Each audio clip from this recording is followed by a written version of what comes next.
Political news, sports news, crime news કે તમારા રાજ્યના સમાચાર, તમારા શહેર, તમારી આસપાસ બનતા ભ્રષ્ટાચાર, હવે દરેક ખબર પર રહેશે અમારી નજર.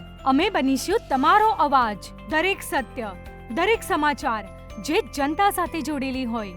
ગુજરાતનો સર્વશ્રેષ્ઠ ન્યૂઝ ચેનલ. ચાણસ્મા શહેરમાં મકાનનું સ્લેબ એક ભાગે ધરાશાય થયો. ચાણસ્મા શહેરમાં આવેલા જેકણદાસના માઢમાં રહેતા એક મકાનનું સ્લેબનો એક ભાગ તૂટી પડ્યો હતો.